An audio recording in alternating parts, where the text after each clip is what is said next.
हरिओम मित्रों। ओम श्री हरि एस्ट्रोट के माध्यम से आज हम बात करने वाले हैं जुलाई 2026 के गोचर की।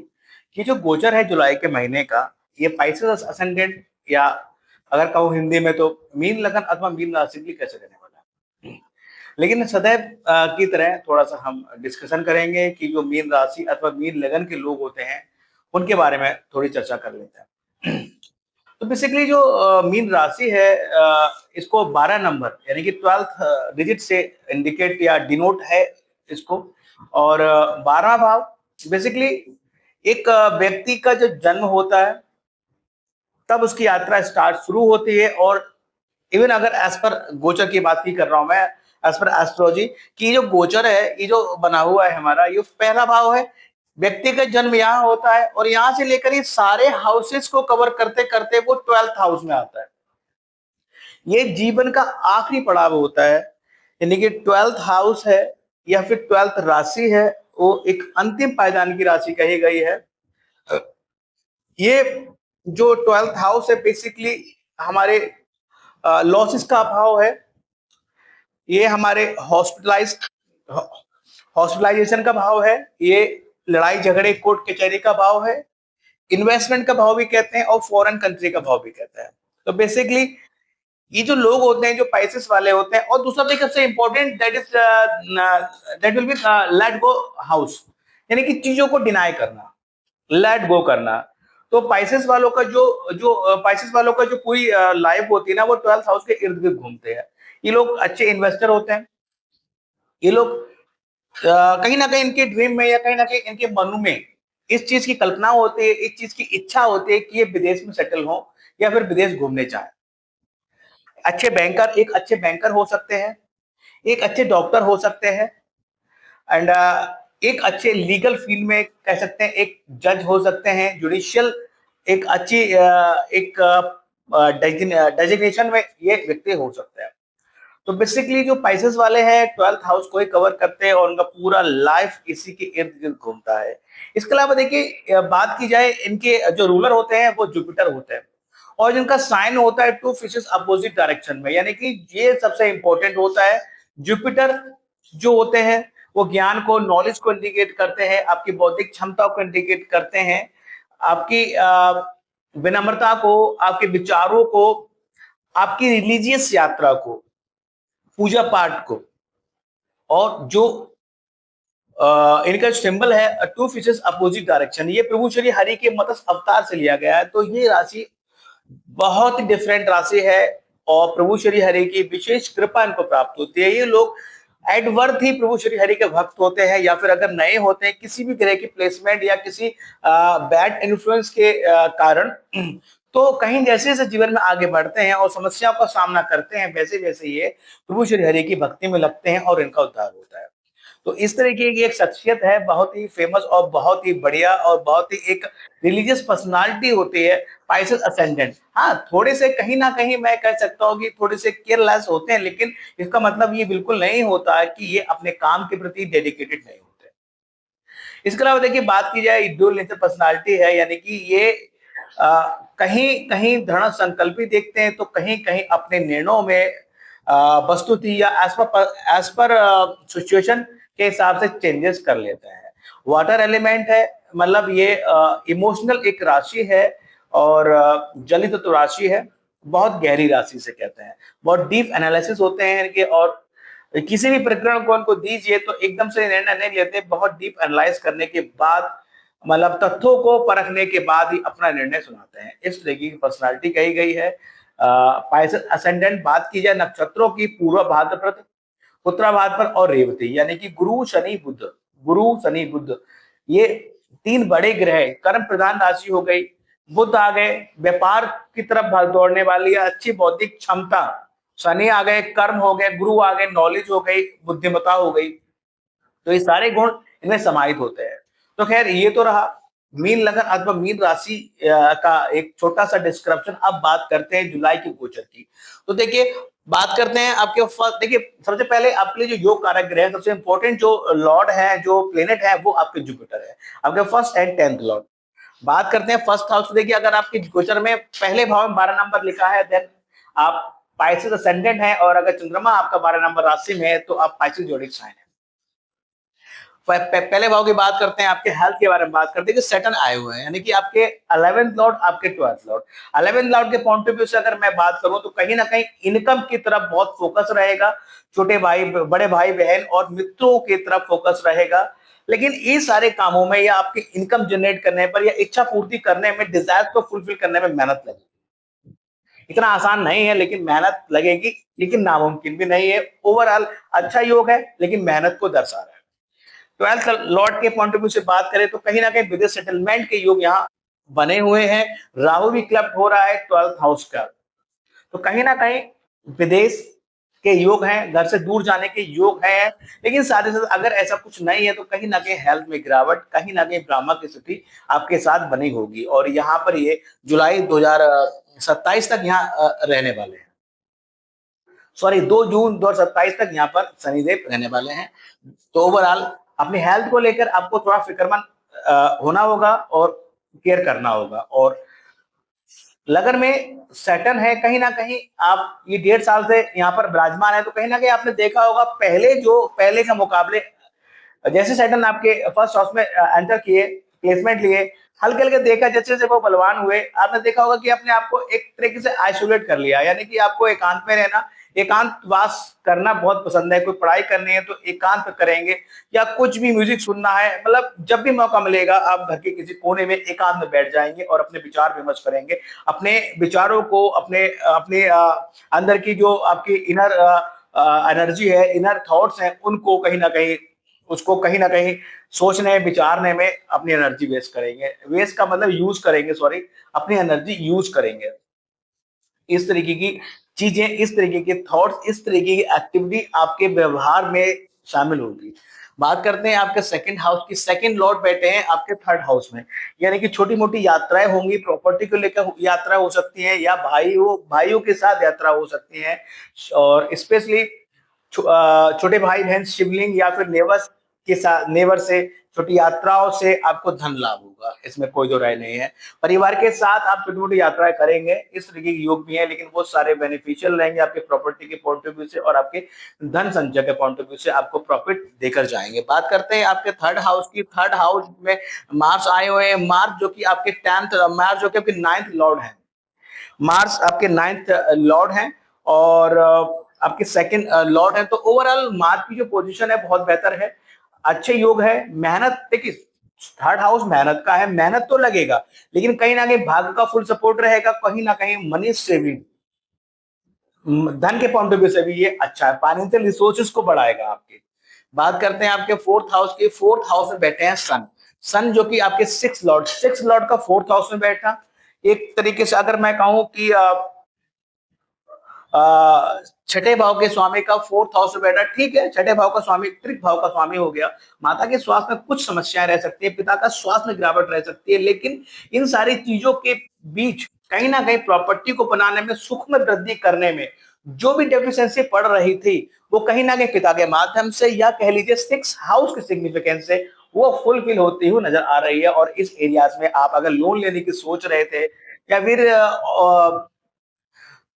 फंडिंग की जुगाड़ नहीं हो पा रही थी, वो यहाँ हो जाएगी। बात करते हैं आपके फिफ्थ हाउस के। फिफ्थ हाउस में जुपिटर उच्च के और मरकरी रेट्रोग्रेड है। अब देखिए, जुपिटर जो है आपके लिए योग कारक ग्रह है, आपके लग्नेश का पंचम भाव में उच्च का होकर बैठना, आपकी संतान के पॉइंट ऑफ व्यू से, आप जिससे प्रेम करते हैं उसके पॉइंट ऑफ व्यू से, और आप अगर स्टूडेंट है तो आपकी स्टडी के पॉइंट ऑफ व्यू से या फिर विवाह के पॉइंट ऑफ व्यू से बहुत बेहतर योग बना हुआ है। बहुत बेहतर और बहुत बड़ा योग बना हुआ है। फिफ्थ हाउस एरियाज में बहुत बड़ी उपलब्धि आपको इस पीरियड में, यानी कि मैं कहूं कि 30 यानी कि अक्टूबर 2026 तक आपको प्राप्त होगी। इसके अलावा 10th हाउस की बात करें तो कहीं ना कहीं वर्किंग प्लेस पर के लिए भी ये अच्छी पोजीशन है कि केंद्र का स्वामी त्रिकोण में है, लेकिन वहां पर मेहनत लगेगी, कुछ ऑब्स्टेकल, कुछ कहते हैं ना अवरोध आपके आएंगे, लेकिन उसको आप अपनी बुद्धिमता से, अपनी सहनशीलता से, अपने विवेक के माध्यम से उसको आप रिसॉल्व करके आगे बढ़ पाएंगे। यहां पर मैं अगर कहूं कि अगर आप फीमेल्स हैं, पाइसेस है, कंसीव करने के लिए बहुत बेहतर समय है, इसमें कोई दो राय नहीं है। और बहुत उच्च कहने की फिफ्थ हाउस एरियाज में जो भी सिग्निफिकेंस है इसके, वो सारे सिग्निफिकेंस में आपको 100 टू 100 मार्क्स मिलने वाले हैं। तो फिफ्थ हाउस एरिया में जो भी काम करना चाहते हैं आप कर सकते हैं, कंसीव करना है, फीमेल्स है कर सकते हैं। इसके अलावा अगर स्टूडेंट हैं, बहुत थोड़ी मेहनत से आकाश की बुलंदियों को छुएंगे आप, स्पेशली आप क्रिएटिविटी का कोई काम करते हैं तो उसके लिए बहुत बेहतर योग बना हुआ है। बात करते हैं छठे भाव की। छठे भाव में केतु बैठे हुए हैं और वीनस बैठे हुए हैं। वीनस स्पेशली मैं कहूं, वीनस आपके जो है आपके थर्ड लॉर्ड है और आपके एर्थ लॉर्ड है। थर्ड और एर्थ लॉर्ड का आपके छठे भाव में बैठना, नौकरी की पॉइंट ऑफ व्यू से मैं अगर बात करूं ना तो ये योग बेहतर है। नौकरी, अगर जो लोग नौकरी की तलाश कर रहे हैं और स्पेसिफिकली इनका जो एरिया है वो टूर एंड ट्रेवल्स का है, यानी कि टूर एंड ट्रेवल्स के एरिया में काम करना चाहते हैं, कमीशन के एरिया में काम करना चाहते हैं, कम्युनिकेशन के एरिया में काम करना चाहते हैं, कोई ऐसी वर्किंग करना चाहते हैं जो ऑनलाइन हो, या फिर इसके अलावा इंडस्ट्री की फील्ड में नौकरी ढूंढ रहे हैं, रिसर्च की फील्ड में नौकरी ढूंढ रहे हैं, इवन मेडिकल की फील्ड में नौकरी ढूंढ रहे हैं, ऑकल्ट की फील्ड में नौकरी ढूंढ रहे हैं, तो यहाँ इस सारे एरियाज में बेहतर रिजल्ट आपको यहाँ पर वीनस देके जाएगा, धन देके जाएगा, नौकरी देके जाएगा। बहुत बेहतर योग यहाँ बना हुआ है। इस एरियाज के पॉइंट ऑफ व्यू की बात कर रहा हूं मैं पर्टिकुलरली, यानी कि आपके थर्ड छोटी मोटी यात्राएं भी यहाँ होंगी, और वो यात्राएं से आपको अगर इस एरिया से कनेक्ट है थर्ड और एर्थ एरिया से, तो आपको बेहतर result financial point of view से अच्छा मिलेगा। और हो सकता है इन एरियाज में आप अपने स्पाउस के साथ, फीमेल के साथ कहीं ना कहीं कोई ट्रेवल करें, तो वहां भी आपको बेहतर रिजल्ट यहाँ मिलेंगे। अब देखिए केतु यहाँ पर आ गया। केतु केतु केतु क्या है, देखिए मैं केतु को जो है एक अच्छा प्लेनेट मानता हूं, और केतु जो है जब भी छठे भाव बैठता है तो आपकी नौकरी की परसेंटेज को बढ़ा देता है। और यहाँ बैठकर केतु क्या करेगा, देखिए यहाँ बैठकर केतु कहीं ना कहीं आपके 10, 12 और सेकंड हाउसेस को कवर करेगा, यानी कि विदेश में नौकरी के प्रबल योग है, सरकारी नौकरी के प्रबल योग है। हो सकता है विदेशी कोई फॉरेन एम्बेसी में कोई नौकरी की सर्च कर रहे हो या वहां चले जाए, और इस तरीके की चीजें यहाँ रह सकती हैं। तो केतु आपकी सरकारी नौकरी के प्रबल योग यहाँ बनाए हुआ है। छठा भाव मेरे अकॉर्डिंग तो मजबूत बना हुआ है। हाँ, डेफिशिएंसी ऑफ मनी यहाँ दिख सकती है, क्योंकि वीनस सिक्स हाउस में, त्रिक भाव में वीनस है, लेकिन वीनस भी अष्टम भाव के स्वामी है, यानी कि विपरीत राजयोग का निर्माण भी वीनस यहाँ पर कर रहे हैं। तो इस तरीके का योग यहाँ पर बना। इसके अलावा देखिए बात करते हैं आपके सेवेंथ हाउस के। सेवेंथ लॉर्ड जो है वो बैठे हैं आपके पंचम भाव में, रेट्रोग्रेड है, जो कि 29 जून से 27 जुलाई तक रेट्रोग्रेड रहेंगे। तो कहीं ना कहीं इनको हम आप फोर्थ हाउस में कलेक्ट कर सकते हैं। ओवरऑल बैठेंगे यहाँ, लेकिन पूरा एक्सपेक्टेशन पिछले भाव पे होगा, यानी कि जो पहले आप कह सकते हैं कि आपके बिजनेस में जो पहले आप पेंडेंसी छोड़कर आए थे, या पहले कुछ कार्य आपने छोड़ दिए थे, या चलो आगे देखेंगे, तो वो पीरियड में, इस पीरियड में रेट्रोग्रेड का जो पीरियड है कि 23 जुलाई तक का पीरियड है, वो काम आप करते हुए देखेंगे, अपनी पुरानी पेंडेंसी निपटाते हुए देखेंगे। इसके अलावा कह सकते हैं कि सब सेवेंथ लॉर्ड बैठा है आपके पंचम भाव में, लव मैरिज, इस तरीके की चीजें भी कहीं ना कहीं होने के योग यहाँ बने हुए हैं। जुपिटर के साथ बैठे कुछ की, जुपिटर विवाह में सहायक होता है। इसके अलावा ओवरऑल आपके मेंटल लाइफ के बारे में अगर मैं बात करूं तो कोई इस तरीके की कोई चीजें नहीं मिल रही हैं, खाली सैटर्न को अगर देखें तो सैटर्न कहीं ना कहीं चीजों में डिले करेंगे यहाँ पर, लेकिन ओवरऑल सेवेंथ लॉर्ड की पोजीशन आपकी अच्छी बनी हुई है, आपको दोनों ही सूरतों में फायदा करेगा, चाहे वो रेट्रोग्रेड हो चाहे वो डायरेक्ट हो। बात करते हैं आपके एर्थ हाउस की। एर्थ लॉर्ड बैठे हैं आपके छठे भाव में, विपरीत राजयोग का निर्माण कर रहे हैं। एर्थ हाउस एरियाज में नौकरी अगर करना चाह रहे हैं, इस एरियाज में काम करना चाह रहे हैं, तो आपको बहुत धन लाभ होगा, इसमें कोई दो राय नहीं है। बात करते हैं आपके नवम भाव के। नवम भाव के स्वामी बैठे हैं आपके थर्ड हाउस में, यानी कि मार्च की बात की जाए, जो कि अपने से सेवेंथ हो गए, और यहाँ बेहतर योग बनेगा, यानी कि भाग्य के द्वारा छोटी मोटी यात्राएं होंगी, हायर स्टडी में छोटी मोटी यात्राएं हो सकती हैं, कोई धार्मिक अनुष्ठान कराने कर रिलीजियस यात्राएं कर सकते हैं, वो भी छोटी मोटी यात्राएं के रूप में होगी, और उन सब में भाग्य का फुल सपोर्ट रहेगा, और बेहतर कह लीजिए धन लाभ के योग यहाँ बने हुए हैं, प्रॉपर्टी के गेन के योग यहाँ बने हुए हैं। टेंथ हाउस की बात करते हैं। टेंथ लॉर्ड बैठे पंचम भाव में, नौकरी को नेगोशिएट करेगा, लेकिन रचनात्मक कार्य, क्रिएटिविटी, इन सारे एरियाज में अच्छे रिजल्ट यहाँ पर जुपिटर देगा। उच्च का बना हुआ है, तो मैं इसको मैं नेगेटिव नहीं कहूंगा, क्योंकि केंद्र का स्वामी त्रिकोण में, हालांकि थोड़े से अवरोध तो देगा, थोड़ी सी चैलेंजेस देगा आपकी नौकरी में, लेकिन आप अपनी बुद्धिमत्ता से, अपने विवेक से आप उन सारे चैलेंजेस को रिसॉल्व करते हुए आगे निकलेंगे। 11th लॉर्ड की बात करें, 11th लॉर्ड बैठा है आपके फर्स्ट हाउस में। नौकरी के पॉइंट ऑफ व्यू से तो हमने बात कर ही ली, क्योंकि वहां पर थोड़े से चैलेंजेस रहेंगे, लेकिन आप इनकम के पॉइंट ऑफ व्यू से बात करें तो 11th लॉर्ड का फर्स्ट हाउस में बैठना, यानी कि सारा फोकस इनकम को जनरेट करने में लगा रहेगा, इसमें कोई दो राय नहीं है, लेकिन धीरे धीरे सही आपको फायदा होगा। 12th हाउस में राहु बैठे हैं, बेहतर है। राहु बैठे हैं, कहीं ना कहीं 4 6 8 को कनेक्ट यहाँ से करेंगे, और कहीं ना कहीं मैं कहूँ नौकरी के लिए विदेश में नौकरी के प्रबल योग बनाएंगे। और वो एरियाज देखिए क्या है, वो एरियाज आपके रियल एस्टेट एरिया में आप काम कर सकते हैं, लग्जरी गुड्स के एरियाज में आप काम कर सकते हैं, या फिर रिसर्च के लिए आप विदेश जा सकते हैं। इस तरीके के राहु ने प्रबल योग बनाया हुआ है। लेकिन 12th हाउस का जो राहु है, कहीं ना कहीं मैं अगर कहूं तो आपके एक्स्ट्रा मैरिटल अफेयर भी यहाँ पर देता देता है, तो यहाँ पर थोड़ा सतर्क रहने की आपको आवश्यकता तो है ही। ओवरऑल सैटर्न भी कनेक्ट कर रहा है, राहु भी कनेक्ट कर रहा है, तो कहीं ना कहीं मेंटल लाइफ में इश्यूज आपको मिल सकते हैं। तो इसके अलावा देखिए कुछ ग्रह की बात करें, सूर्य जैसे हो गए 16 जुलाई को सूर्य कर्क राशि में आ जाएंगे, यानी कि 5th हाउस में आ जाएंगे। ओवरऑल छठे भाव का स्वामी 5th में आएगा, तो कहीं ना कहीं बच्चों के स्वास्थ्य में कुछ गिरावट रह सकती है, इससे प्रेम करते हैं, कहीं ना कहीं पिता उसमें बीच में आ सकते हैं, और कुछ कलेसेस, कुछ चीजें, कुछ नेगेटिव चीजें यहाँ रह सकती हैं। इसके अलावा देखिए बात करते हैं रेमेडीज की, बात करें राहु 12th हाउस में है, तो 12th का राहु कहीं ना कहीं आपको विदेश तो ले जाता है, लेकिन फिर भी उसके अलावा भी बहुत सारे नेगेटिव इम्पैक्ट भी देता है। तो इस सारी चीजों को दूर करने के लिए, या राहु आपके वर्क चार्ट में मजबूत स्थिति में नहीं है, या कह लीजिए अच्छे इन्फ्लुएंस में नहीं है और नेगेटिव रिजल्ट दे रहा है, तो आप इसकी रेमेडी कीजिए। अमावस्या वाले दिन सुबह जल्दी उठिए, ब्रह्म मुहूर्त में उठकर श्री विष्णु सहस्त्रनाम का पाठ करें, और यथा सामर्थ्य आप ये तो मंदिर में नारियल डाल दे सकते हैं, फिर आसपास कोई नहर हो, बहता हुआ पानी जहाँ हो, वहां पर आप नारियल को प्रवाहित कर सकते हैं। इसके अलावा पूर्णमासी की बात करें, 29 जुलाई को पूर्णमासी है। मन को एकाग्र करने के लिए, मन को मजबूत करने के लिए मून मेडिटेशन एज पर एक अच्छी रेमेडी के तौर पर हम इसको यूज कर सकते हैं। चतुर्थी की बात करें, गणेश चतुर्थी एक विनायक होती है उसमें, और एक संकष्टी, महीने में 2 चतुर्थी पड़ती है, विनायक चतुर्थी और संकष्टी चतुर्थी। यानी कि विनायक चतुर्थी जो है वो 3 जुलाई को है, और संकष्टी जो है आपकी 17 जुलाई को है। इवन अगर कहा जाए 7th हाउस एरियाज में इश्यूज है, यानी कि व्यापार कर रहे हैं उसमें लाभ नहीं हो रहा, फायदा नहीं हो रहा, नुकसान ही होता रहता है, मेटल लाइफ में मैरिटल लाइफ जो है बिगड़ी हुई है। इसके अलावा सुखों में समस्या है, घर मकान नहीं बन पा रहा है, कहीं ना कहीं इन एरियाज में आपको पॉजिटिव रिजल्ट नहीं मिल रहे हैं, तो आप चतुर्थी के व्रत करें, इस दिन गणेश मंदिर जाएं, उनको लड्डू का भोग लगाएं, ध्रुवा अर्पित करें, और गणेश जी की कृपा आप प्राप्त करें। देखें ये सब करके आपको जो आपके इन एरियाज में जो स्पेसिफिक जो एरियाज हैं जहां नेगेटिव आपको रिजल्ट मिल रहा था, आपको वहां से नेगेटिव रिजल्ट मिलना बहुत हद तक कम हो जाएगा, और प्रभु की कृपा होते ही वहां आपको पॉजिटिव रिजल्ट मिलना स्टार्ट होगा। बात करते हैं प्रदोष की, रवि प्रदोष दोनों दिन पड़ रहे हैं, यानी कि जो महीने में 2 प्रदोष पड़ते हैं, जो एक 12 जुलाई को और एक 26 जुलाई को है। इवन 5th हाउस एरियाज में, यानी कि पंचम भाव में सारे नेगेटिविटी बनी हुई है, पंचम भाव का स्वामी भी पीड़ित है, और पंचम भाव में अच्छे रिजल्ट नहीं मिल रहे हैं। बच्चे हैं कहना नहीं मानते, बच्चे हैं पढ़ाई नहीं करते, या जिससे प्रेम करते हैं उसके साथ संबंध अच्छे नहीं है।